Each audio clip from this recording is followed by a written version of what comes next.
မင်္ဂလာပါရှမိတ်ဆွေတို့ရေဒီကနေ့မှာတော့သမိုင်းရဲ့မြို့ကိုးတွေအောက်မှာပျောက်ကွယ်နေတဲ့လှုပ်ဝက်ရှစ်တစ်ခုလူသူမနီးတဲ့တားမြစ်နယ်မြေရဲ့ရီအိုင်ကြီးရဲ့အလဲကနန်းဆောင်တက်မှာကံကြမ္မာရဲ့အလှည့်ပြောင်းကိုစောင့်ကြိုနေတဲ့မင်းသမီးတစ်ပါးရှိခဲ့ဘူးပါတယ်ဒါဟာရိုးရိုးရှင်းရှင်း80လမ်းတစ်ပုဒ်မဟုတ်ပါဘူးမြို့ပြအင်ပါယာကြီးတစ်ခုလုံးပြိုလဲပျက်စီးစေခဲ့တဲ့အထိပြင်းထန်လွန်းလာတဲ့မြစ်တာနဲ့အာနာနဲ့နောင်တာတရားတွေပေါင်းဆက်ထားတဲ့သွေးစွန်းခဲ့တဲ့ဒဏ္ဍာရီတစ်ခုပဲဖြစ်ပါတယ်နန်းဖာရရဲ့အလှဟာဘာကြောင့်သိမင်းကိုခေါ်ဆောင်လာခဲ့တာလဲ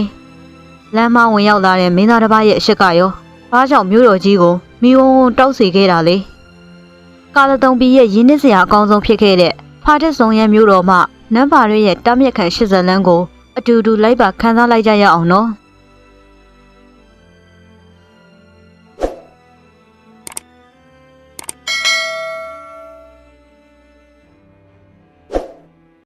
်လွန်ခဲ့တဲ့နှစ်ပေါင်းများစွာကာလကဖာလမြေကမ်းဘေးရှိစိမ့်နှံ့ဆိုပြီးတဲ့မြေပြန့်လွင်ပြင်မှာဖားတဲ့မျိုးနဲ့စုံရဲမျိုးလို့ခေါ်တဲ့မျိုးချင်းတစ်မျိုးတည်ရှိခဲ့ပါတယ်။တဘာဝအရင်းမြစ်တွေကျွဲဝလာတဲ့ထိုဒေသဟာပြင်မရန်သူတို့ရဲ့မကြာခဏကျူးကျော်တိုက်ခိုက်ခြင်းကိုခံခဲ့ရတဲ့မျိုးတွေပဲဖြစ်ပါတယ်။ဒါကြောင့်လဲမျိုးနှမျိုးရဲ့အင်အားကိုစူးစီးပြီးဖားတဲ့စုံရန်ဟူသောအမည်ဖြင့်အင်အားကြီးမားတဲ့နိုင်ငံတော်ကြီးတစ်ခုကိုတည်ထောင်ခဲ့ကြပါတယ်။ထိုမျိုးတော်ကိုဖတာမင်းကြီးနဲ့ရှန္နာဒေဝီမိဖုရားတို့ကငြိမ်းချမ်းစွာနဲ့အုပ်ချုပ်ခဲ့ကြပါတယ်။သူတို့ဇနီးမောင်နှံမှာနန်းဖာရက်လို့အမည်ရတဲ့လှပရှောမောတဲ့သမီးတော်တစ်ပါးရှိပါတယ်။နန်းဖာရက်ရဲ့အလားဟာပန်းပေါင်း1000ရဲ့ပွင့်ပတ်တွေထွင်နူးညံ့ပြီးသူမရဲ့မျက်နှာဟာလပြေဝန်းကဲ့သို့ဝင်းပါလွန်းတာကြောင့်ဖခင်ဖြစ်သူဖတာမင်းကြီးမှာမြည်သည့်ယောက်ျားသားရဲ့အကြည့်ကိုမျှမခံနိုင်တော့အောင်ပင်မျက်နှိုးတွန့်ထိုခဲ့ပါတယ်။မင်းကြီးဟာသူ့ရဲ့သမီးတော်အတွက်ရေအိုင်ကြီးရဲ့အလဲမှာတတိုင်းထဲသောကြောက်ပြနန်းတော်ကြီးကိုတီးတန့်ဆောက်လုပ်ပေးခဲ့ပါလေ။မြို့ရိုးတွေခံတပ်တွေကင်းမြောင်စင်တွေနဲ့အတူ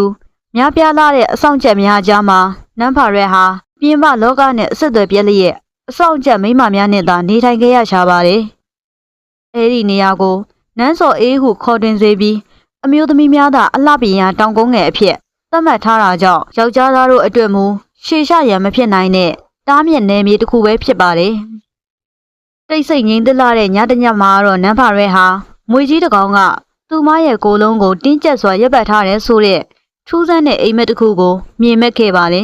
။ရှေးလူကြီးတို့ရဲ့အစဉ်လာအရအဲ့ဒီအိမ်မက်ဟာဖူးစာဘဲနဲ့တွေ့ရမယ့်နမိတ်ဖြစ်တယ်လို့အဆောင်ချက်တွေကဟောကိန်းထုတ်ခဲ့ကြပါလေ။ဒါပေမဲ့လို့နန်းဖာရဲကတော့မယုံကြည်ခဲ့ပါဘူး။အတားအဆီးနဲ့ကိုရန်တော်တွေဝိုင်းရံထားတဲ့သူမရဲ့နန်းဆောင်တွေကိုဘယ်လိုယောက်ျားမျိုးကထိုးပေါက်ဝင်ရောက်နိုင်မှာလဲလို့တွေးခဲ့ပါတယ်။ထိုအခါမှာတော့သူမရဲ့ရွှေရန်နေဟာမင်းသမီးရဲ့ဖူးစာဘက်ကိုရှာဖွေဖို့ပန်းကုန်းကိုဥယျာဉ်ထဲမှာထားဖို့အကြံပေးခဲ့ကြပါလေ။နန်းဖာရက်ဟာမျက်နှိုးဖွယ်ရာပန်းကုန်းတစ်ခုကိုကြားနာစွာတီးကုန်းပြီးမိမိရဲ့ဖူးစာရှင်စစ်စစ်ဖြစ်ပါကအဲ့ဒီပန်းကုန်းကိုကောက်ယူနိုင်ပါစေလို့ဆုတောင်းလျက်ဥယျာဉ်တော်အတွင်းမှာထားရက်ခဲ့ပါတယ်။ထိုအချိန်မှာပဲဖားတဲ့စုံရန်မျိုးနဲ့မဝေးလာတဲ့နေရာမှာရှင်းဆောင်လို့ခေါ်တဲ့တာယာလှပတဲ့မြို့တစ်မြို့ရှိပြီးအဲ့ဒီမြို့ကိုရှန်ဒရာဇာလို့အမည်ရတဲ့ငယ်ရွယ်နုပြိုတဲ့ဘုရင်တစ်ပါးကအုပ်ချုပ်ခဲ့ပါလေ။ထိုဘုရင်ဟာစစ်ရေးစစ်ရာအထက်တောလိုက်ကစားခြင်းတောကျက်များကိုဖမ်းဆီးရခြင်းကိုပိုပြီးနှစ်သက်တဲ့သူပဲဖြစ်ပါတယ်။ဒီနေ့မှာတော့ဘုရင်ဟာရေအိုင်တစ်ခုအနီးကလှပပြီးတွန်ကျူးတန်ကောင်းတဲ့တောကျက်တစ်ကောင်ကိုတွေးလိုက်တဲ့အခါမှာတော့ဘုရင်ဟာရှင်းရှင်းပဲလိုက်လံဖမ်းဆီးခဲ့ရာရဲမက်တွေနဲ့လူစုကွဲသွားခဲ့ပါလေ။တောကျက်လေးဟာရှန်ထရာဇာကိုထူးဆန်းတဲ့လမ်းကြောင်းများမှတစ်ဆက်ဖာတက်ဆောင်ရန်မျိုးရဲ့တားမြစ်နေမြေအတွင်းကိုဆွဲခေါ်သွားခဲ့ပါလေ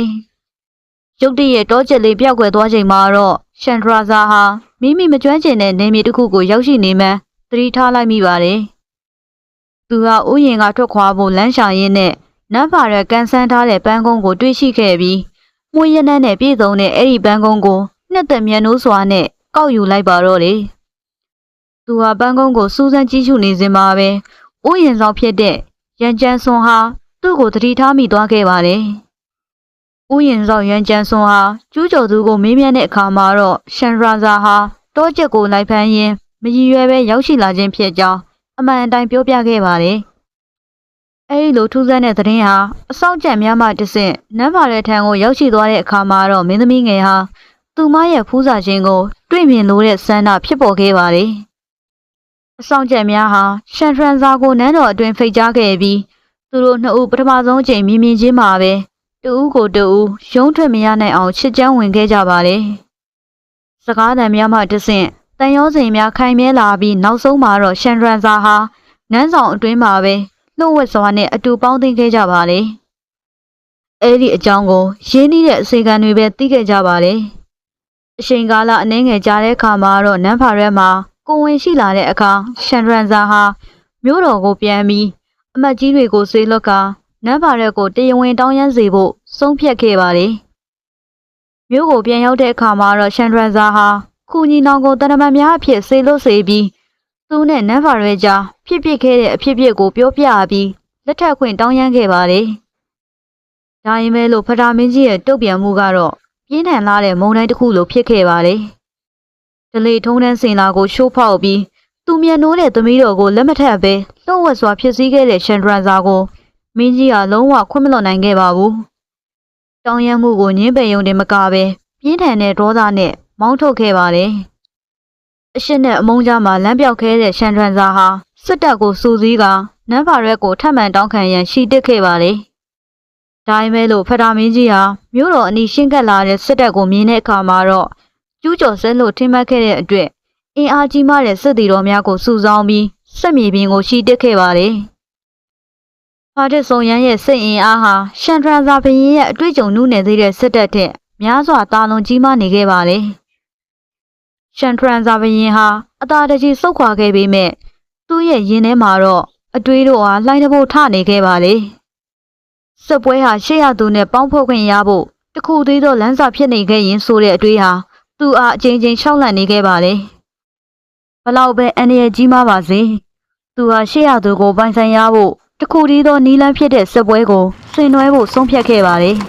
။ရှန်ဒရန်ဇာဘရင်ဟာသူ့ရဲ့ညီတော်ဖရာထံကိုခေါ်ယူကာစစ်တပ်ကိုပုံမအင်အားကြီးမားအောင်စုဆောင်းခဲ့ပါလေ။ဒီတစ်ချိန်မှာတော့သူနဲ့သူ့ရဲ့ရှစ်သူတို့အတူနေထိုင်ခွင့်ရမယ်လို့တွေးတောပြီးဖာတစ်စုံရန်မျိုးစီကိုဒုတိယအကြိမ်ချီးတစ်ခဲ့ပါလေ။ညီတော်ကိုအကူအညီတောင်းပြီးအင်အားဖြည့်တင်းခဲ့ပေမဲ့တန်ကြမာအလဲပြောင်းကြောင့်ရှင်စောင်းမျိုးရဲ့စစ်သည်တော်များဟာစစ်မြေပြင်မှာဇက်တိုက်ဆိုလိုအရေးနှိမ့်ခဲ့ရပါလေ။နောက်ဆုံးမှာတော့ရှန်ဒရန်ဇာဘရင်ကိုယ်တိုင်စီးတော်စင်ကိုအသုံးပြုပြီးရှေ့တန်းထွက်လို့ဖတာမင်းကြီးနဲ့ရင်ဆိုင်တိုက်ခိုက်ခဲ့ပေမဲ့ဖတာမင်းကြီးရဲ့စစ်ရေးအတွေ့အကြုံနဲ့ကျွမ်းကျင်မှုတို့ကိုမရှင်နိုင်ခဲ့ပါဘူး။ရှန်ဒရန်ဇာဘရင်ဟာလယ်ဘေးမှာပြေးထန်တဲ့ဓာတ်တံရကိုရရှိပြီ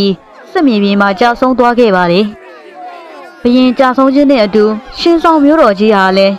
ရန်သူလက်အောက်ကိုဒူးထောက်ကျဆင်းသွားခဲ့ရပြီးဖာတစ်စုံရန်ရဲ့လက်အောက်ခံမျိုးအဖြစ်ရောက်ရှိသွားခဲ့ပါလေ။ထိုသတင်းဟာမင်းသမီးနန်းဖာရဲရဲ့နားအတွင်းကိုမိုးကြိုးပြစ်တယ်လို့ရောက်ရှိသွားခဲ့ပါလေ။သူရှိရသူဟာသူ့ဖခင်ရဲ့လက်ရှိနဲ့စစ်မြေပြင်မှာအသက်ပြောက်ခဲ့ရပြီးဖြစ်ကြောင်းသိလိုက်ရတဲ့အခါမှာတော့မင်းသမီးဟာကဘာပြစ်မတက်ဝမ်းနဲ့ပူဆွေးခဲ့ရပါလေ။ယူကျုံမရဖြစ်ရှင်းတဲ့ကြေကွဲဝမ်းနေခြင်းတို့ဟာမင်းသမီးရဲ့နှလုံးသားတစ်ခုလုံးကိုတစစီရိုက်ခွဲပစ်လိုက်တယ်လို့ဖြစ်ခဲ့ပါလေ။အဆုံးသတ်မှာတော့မင်းသမီးနန်းဖာရဲဟာစိတ်ဒဏ်ရာများနဲ့အသက်ရှင်လို့တဲ့ဆန္ဒကင်းမဲ့သွားက